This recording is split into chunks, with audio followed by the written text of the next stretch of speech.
Dada or Dadaism was an art movement of the European avant-garde in the early 20th century. Many claim Dada began in Zurich, Switzerland in 1916, spreading to Berlin shortly thereafter, but the height of New York Dada was the year before, in 1915. To quote Dona Bud's The Language of Art Knowledge, Dada was born out of negative reaction to the horrors of World War I. This international movement was begun by a group of artists and poets associated with the Cabaret Voltaire in Zurich. Dada rejected reason and logic, prizing nonsense, irrationality and intuition. The origin of the name Dada is unclear. Some believe that it is a nonsensical word. Others maintain that it originates from the Romanian artists Tristan Tzara's and Marcel Janco's frequent use of the words da, meaning yes, yes in the Romanian language. Another theory says that the name Dada came during a meeting of the group when a paper knife stuck into a French-German dictionary happened to point to Dada, a French word for hobbyhorse. The movement primarily involved visual arts, literature, poetry, art manifestos, art theory, theatre, and graphic design, and concentrated its anti-war politics through a rejection of the prevailing standards in art through anti-art cultural works. In addition to being anti-war, Dada was also anti-bourgeois and had political affinities with the radical left. Dada activities included public gatherings, demonstrations, and publication of art literary journals. Passionate coverage of art, politics, and culture were topics often discussed in a variety of media. Key figures in the movement included Hugo Ball, Emmy Hennings, Hanns Up, Raoul Hausmann, Hannah Har Paragraph Ch, Johannes Border, Tristan Tzara, Francis Picabia, Richard Hulsenbeck, George Gross, John Hartfield, Marcel Duchamp, Beatrice Wood, Kurt Schwitters, and Hans Richter, among others. The movement influenced later styles like the avant-garde and downtown music movements, and groups including Surrealism, Nouveau Copyrightalism, pop art and fluxus. Mark Lowenthal, in I Am a Beautiful Monster, Poetry, Prose, and Provocation, tells us. Dada is the groundwork to abstract art and sound poetry, a starting point for performance art, a prelude to postmodernism, an influence on pop art, a celebration of anti-art to be later embraced for anarcho-political uses in the 1960s and the movement that laid the foundation for surrealism. Overview. Dada was an informal international movement, with participants in Europe and North America. The beginnings of Dada correspond to the outbreak of World War I. For many participants, the movement was a protest against the bourgeois nationalist and colonialist interests, which many Dadaists believed were the root cause of the war, and against the cultural and intellectual conformity in art and more broadly in society that corresponded to the war. Many Dadaists believed that the reason and logic of bourgeois capitalist society had led people into war. They expressed their rejection of that ideology in artistic expression that appeared to reject logic and embrace chaos and irrationality. For example, George Gross later recalled that his Dadaist art was intended as a protest against this world of mutual destruction. According to Hans Richter, Dada was not art, it was anti-art. Dada represented the opposite of everything which art stood for. Where art was concerned with traditional aesthetics, Dada ignored aesthetics. If art was to appeal to sensibilities, Dada was intended to offend. As Hugo Ball expressed it, for us, art is not an end in itself. But it is an opportunity for the true perception and criticism of the times we live in. A reviewer from the American Art News stated at the time that Dada philosophy is the sickest, most paralyzing and most destructive thing that has ever originated from the brain of man. Art historians have described Dada as being, in large part, a reaction to what many of these artists saw as nothing more than an insane spectacle of collective homicide. Years later, Dada artists described the movement as a phenomenon bursting forth in the midst of the post-war economic and moral crisis, a savior, a monster, which would lay waste to everything in its path. It was a systematic work of destruction and demoralization. In the end it became nothing but an act of sacrilege. History, Zurich. In 1916, Hugo Ball, Emmy Hennings, Tristan Tzara, Jean Arp, Marcel Janco, Richard Hulsenbeck, Sophie Tarkarense-Yerba, and Hans Richter, along with others, discussed art and put on performances in the Cabaret Voltaire expressing their disgust with the war and the interests that inspired it.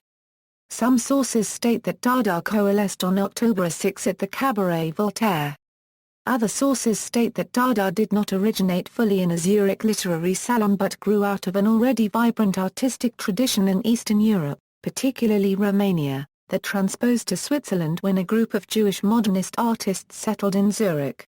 In the years prior to World War I, similar art had already risen in Bucharest and other Eastern European cities. It is likely that Dada's catalyst was the arrival in Zurich of artists like Tzara and Janco. Having left Germany and Romania during World War I, the artists found themselves in Switzerland, a country recognized for its neutrality. Inside this space of political neutrality they decided to use abstraction to fight against the social, political, and cultural ideas of that time. The Dadaists believed those ideas to be a byproduct of bourgeois society, a society so apathetic it would rather fight a war against itself than challenge the status quo. Marcel Janco recalled, "We had lost confidence in our culture. Everything had to be demolished. We would begin again after the tabula rasa. At the Cabaret Voltaire we began by shocking common sense, public opinion, education, institutions, museums, good taste, in short, the whole prevailing order." The cabaret closed its doors in early July and then at the first public soirée at Walk Hall on July 14, 1916, Ball recited the first manifesto. In 1917, Tzara wrote a second Dada Manifesto considered one of the most important Dada writings, which was published in 1918. Other manifestos followed. A single issue of the magazine Cabaret Voltaire was the first publication to come out of the movement. After the cabaret closed down, activities moved to a new gallery and Hugo Ball left for Bern. Tzara began a relentless campaign to spread Dada ideas. He bombarded French and Italian artists and writers with letters, and soon emerged as the Dada leader and master strategist. The Cabaret Voltaire reopened, and is still in the same place at the Spiegelgasse 1 in the Niederdorf. Zurich Dada, with Tzara at the helm, published the art and literature review Dada beginning in July 1917, with 5 editions from Zurich and the final 2 from Paris. When World War I ended in 1918, most of the Zurich Dadaists returned to their home countries, and some began Dada activities in other cities. Others, such as Swiss native Sophie Tarkarense-Yerba, would remain in Zurich into the 1920s. Berlin. Berlin was a city of tightened stomachers, of mounting, thundering hunger, where hidden rage was transformed into a boundless money lust, and many Euro unregistered trademark S minds were concentrating more and more on questions of naked existence. Fear was in everybody. A Euro unregistered trademark S bones Richard Harwan Kortelsenbeck. The groups in Germany were not as strongly anti-art as other groups.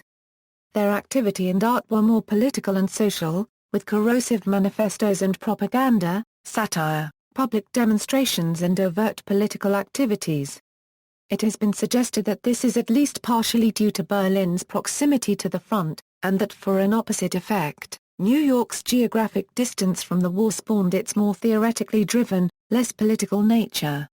In February 1918, Hulsenbeck gave his first Dada speech in Berlin, and produced a Dada Manifesto later in the year.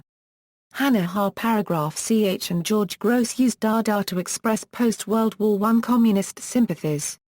Gross, together with John Hartfield, developed the technique of photomontage during this period. The artists published a series of short-lived political magazines, and held the first International Dada Fair, the greatest project yet conceived by the Berlin Dadaists, in the summer of 1920. As well as work by the main members of Berlin Dada Euro Gross, Raoul Hausmann, Hannah Har Paragraph Ch, Johannes Border, Hulsenbeck and Hartfield Euro. The exhibition also included the work of Otto Dix, Francis Pickerbauer, Jean Arp, Max Ernst, Rudolf Schlichter, Johannes Budgel and others. In all, over 200 works were exhibited, surrounded by incendiary slogans, some of which also ended up written on the walls of the Nazis' Untitled Kunst exhibition in 1937. Despite high ticket prices, the exhibition lost money, with only one recorded sale. The Berlin group published periodicals such as Club Dada, Der Dada, Every Man His Own Football, and Dada Almanac. In Cologne, Ernst, Buchwald, and Up launched a controversial Dada exhibition in 1920 which focused on nonsense and anti-bourgeois sentiments. Cologne's early spring exhibition was set up in a pub, and required that participants walk past urinals while being read lewd poetry by a woman in a communion dress. The police closed the exhibition on grounds of obscenity, but it was reopened when the charges were dropped. New York, like Zurich, New York City was a refuge for writers and artists from World War I. Soon after arriving from France in 1915, Marcel Duchamp and Francis Picabia met American artist Man Ray. By 1916 the three of them became the center of radical anti-art activities in the United States. American Beatrice Wood, who had been studying in France, soon joined them, along with Else von Freytag-Loring-Oven. Arthur Cravan, fleeing conscription in France, was also present for a time. Much of their activity centered in Alfred Stieglitz's Gallery, 291, and the home of Walter and Louisa Rendsburg. The New Yorkers, though not particularly organized, called their activities Dada, but they did not issue manifestos. They issued challenges to art and culture through publications such as The Blind Man, Wrong, and New York Dada, in which they criticized the traditionalist basis for museum art. New York Dada lacked the disillusionment of European Dada and was instead driven by a sense of irony and humor. In his book Adventures in the Arts, informal chapters on painters, vaudeville and poets Marston Hartley included an essay on the importance of being Dada. During this time Duchamp began exhibiting ready-mades such as a bottle rack, and was active in the Society of Independent Artists. In 1917 he submitted the now famous fountain, a urinal signed Aramut, to the Society of Independent Artists exhibition only to have the piece rejected. First an object of scorn within the arts community, the fountain has since become almost canonized by some as one of the most recognizable modernist works of sculpture. The committee presiding over Britain's prestigious Turner Prize in 2004, for example, called it the most influential work of modern art. As recent scholarship documents, the work is likely more collaborative than it has been given credit for in 20th-century art history. Duchamp indicates in a 1917 letter to his sister that a female friend was centrally involved in the conception of this work. As he writes, "One of my female friends who had adopted the pseudonym Richard Mutt sent me a porcelain urinal as a sculpture." The piece is more in line with the scatological aesthetics of Duchamp's friend and neighbor, the Baroness Else von Freytag-Loring-Oven, than Duchamp's. In an attempt to pay homage to the spirit of Dada, a performance artist named Pierre Pinoncelli made a crack in the fountain with a hammer in January 2006. He also urinated on it in 1993. Picabia's travels tied New York, Zurich and Paris groups together during the Dadaist period. For 7 years he also published the Dada periodical 391 in Barcelona, New York City, Zurich, and Paris from 1917 through 1924. By 1921, most of the original players moved to Paris where Dada experienced its last major incarnation. Paris, the French avant-garde kept abreast of Dada activities in Zurich with regular communications from Tristan Tzara, who exchanged letters, poems, and magazines with Guillaume Apollinaire, André copyright Breton, Max Jacob, Claque copyright Montparnasse, and other French writers, critics and artists. Paris had arguably been the classical music capital of the world since the advent of musical impressionism in the late 19th century. One of its practitioners, Erik Satie, collaborated with Picasso and Coteau in a mad, scandalous ballet called Parade. First performed by the Ballets Russes in 1917, it succeeded in creating a scandal but in a different way than Stravinsky's Le Sacre du Printemps had done almost 5 years earlier. This was a ballet that was clearly parodying itself, something traditional ballet patrons would obviously have serious issues with. Dada in Paris surged in 1920 when many of the originators converged there. Inspired by Tzara, Paris Dada soon issued manifestos, organized demonstrations, staged performances and produced a number of journals. The first introduction of Dada artwork to the Parisian public was at the Salon des Indes de Copyright Pendants in 1921. Jean Crotty exhibited works associated with Dada including a work entitled, Explicative bearing the word taboo. In the same year Tzara staged his Dadaist play The Gas Heart to howls of derision from the audience. When it was restaged in 1923 in a more professional production, the play provoked a theatre riot that heralded the split within the movement that was to produce a realism. Tzara's last attempt at a Dadaist drama was his ironic tragedy Handkerchief of Clouds in 1924. Netherlands. In the Netherlands the Dada movement centered mainly around Theo van Doesburg, best known for establishing the De Stijl movement and magazine of the same name. Van Doesburg mainly focused on poetry, and included poems from many well-known Dada writers in De Stijl such as Hugo Ball, Hans Up and Kurt Schwitters. Van Doesburg became a friend of Schwitters, and together they organized the so-called Dutch Dada campaign in 1923, where Van Doesburg promoted a leaflet about Dada, Schwitters read his poems, Vilmos Hussar demonstrated a mechanical dancing doll and Nelly Van Doesburg played avant-garde compositions on piano.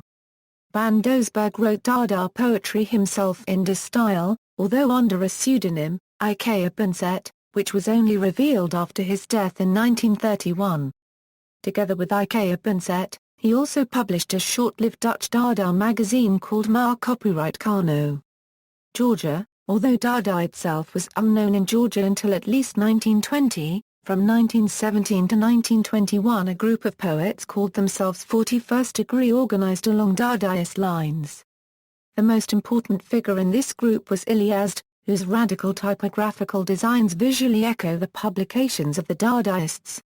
After his flight to Paris in 1921, he collaborated with Dadaists on publications and events. Yugoslavia. In Yugoslavia there was heavy Dada activity between 1920 and 1922 run mainly by Dragan Alexa and including Miloša Petrov, Zanitists' two brothers Ljubomir Misa and Branko Vapoljanski. Alexa used the term Eurodada, and is known to have been in contact with Raoul Hausmann, Kurt Schwitters, and Tristan Tzara. Italy. The Dada movement in Italy, based in Mantova, was met with distaste and failed to make a significant impact in the art world. They published a magazine for a short time and held an exhibit in Rome, featuring paintings, Tristan Tzara quotes, and original epigrams such as True Dada is against Dada. The most notable member of this group was Julius Evola, who went on to become a preeminent occult scholar of the 20th century, as well as a right-wing philosopher and aide to Mussolini. Tokyo. A prominent Dada group in Japan was MAVO, founded in July 1923 by Tomoyoshi Murayama and Masamu Yanis. Other prominent artists were Juntsuji, Asuke Yoshiyuki, Shinkichi Takahashi and Katsuki Taisano. Russia. The Russian literary group Nijivoki came close to the Dada ideologies. They became famous for proposing Vladimir Mayakovsky to go to the Pampushka at the Tobol, and clean any desiring person's shoes, when he declared that he would clean Russian poetry. Poetry. Music and sound. Dada was not confined to the visual and literary arts. Its influence reached into sound and music.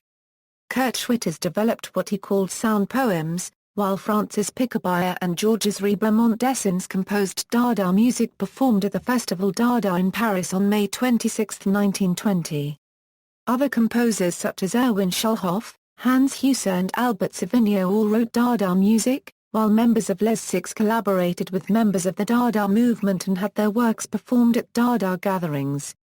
Erik Satie also dabbled with Dadaist ideas during his career, although he is primarily associated with musical impressionism. In the very first Dada publication, Hugo Ball describes a ballet like an orchestra playing delightful folk songs. African music and jazz was common at Dada gatherings, signaling a return to nature and naive primitivism. Legacy. While broad, the movement was unstable. By 1924 in Paris, Dada was melding into surrealism, and artists had gone on to other ideas and movements, including surrealism, social realism and other forms of modernism. Some theorists argue that Dada was actually the beginning of postmodern art. By the dawn of World War II, many of the European Dadaists had emigrated to the United States. Some died in death camps under Adolf Hitler, who persecuted the kind of degenerate art that Dada represented. The movement became less active as post-World War II optimism led to new movements in art and literature. Dada is a named influence and reference of various anti-art and political and cultural movements including the Situationist International and culture jamming groups like the Cacophonies Society. Upon breaking up in July 2012, famous anarchist pop band Chumbawamba issued a statement which compared their own legacy with that of the Dada art movement. At the same time that the Zurich Dadaists made noise and spectacle at the Cabaret Voltaire, Vladimir Lenin wrote his revolutionary plans for Russia in a nearby apartment. Tom Stoppard used this coincidence as a premise for his play Travesties, which includes Tzara, Lenin, and James Joyce's characters. French writer Dominique Nogues imagined Lenin as a member of the Dada group in his tongue-in-cheek La Copyright 9 Dada. The Cabaret Voltaire fell into disrepair until it was occupied from January to March 2002, by a group proclaiming themselves Neo-Dadaists, led by Mark Devo. The group included Jan Thiele, Inko Zendana, Iana Kalaga, Lenny Lee and Dan Jones. After their eviction the space became a museum dedicated to the history of Dada. The work of Lee and Jones remained on the walls of the museum. Several notable retrospectives have examined the influence of Dada upon art and society. In 1967, a large Dada retrospective was held in Paris, France. In 2006, the Museum of Modern Art in New York City held a Dada exhibition in conjunction with the National Gallery of Art in Washington, D.C. and the Centre Pompidou in Paris. The LTM label has released a large number of Dada-related sound recordings, including interviews with artists such as Tzara, Picabaya, Schwitters, Arp and Hulsenbeck, and musical repertoire including Satie, Ribamont Dessins, Picabaya and Nelly van Doesburg. Art techniques developed. Collage. The Dadaists imitated the techniques developed during the Cubist movement through the pasting of cut pieces of paper items, but extended their art to encompass items such as transportation tickets, maps, plastic wrappers, etc. to portray aspects of life, rather than representing objects viewed as still life. Photo montage. The Dadaists the monteurs used scissors and glue rather than paintbrushes and paints to express their views of modern life through images presented by the media. A variation on the collage technique, photo montage utilized actual or reproductions of real photographs printed in the press. In Cologne, Max Ernst used images from World War I to illustrate messages of the destruction of war. Assemblage. The assemblages were three-dimensional variations of the collage the assembly of everyday objects to produce meaningful or meaningless pieces of work including war objects and trash. Objects were nailed, screwed or fastened together in different fashions. Assemblages could be seen in the round or could be hung on a wall. Ready-mades. Marcel Duchamp began to view the manufactured objects of his collection as objects of art, which he called ready-mades. He would add signatures and titles to some, converting them into artwork that he called ready-made aided, or rectified ready-mades. Duchamp wrote, "One important characteristic was the short sentence which I occasionally inscribed on the ready-made. That sentence, instead of describing the object like a title, was meant to carry the mind of the spectator towards other regions more verbal. Sometimes I would add a graphic detail of presentation which in order to satisfy my craving for alliterations, would be called ready-made aided." One such example of Duchamp's ready-made works is the urinal that was turned onto its back, signed Mutt, titled Fountain, and submitted to the Society of Independent Artists exhibition that year.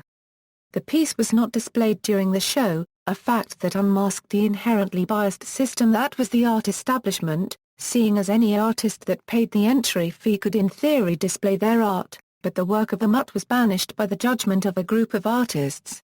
See also, references. Bibliography. External links, media related to Dada at Wikimedia Commons, Dada at DMOZ, Britannica.com, includes a good review of Dada by Encyclopaedia Britannica. Dada art, includes images showing the characteristics of Dada. The International Dada Archive, includes scans of publications. Dada, includes history, bibliography, documents, and news. Dada magazine translated into English and remastered for the Internet. From Dada to Surrealism review from The Guardian, Dada audio recordings at LTM. Manifestos, text of Hugo Ball's 1916 Dada Manifesto, text of Tristan Tzara's 1918 Dada Manifesto, excerpts of Tristan Tzara's Dada Manifesto and lecture on Dada.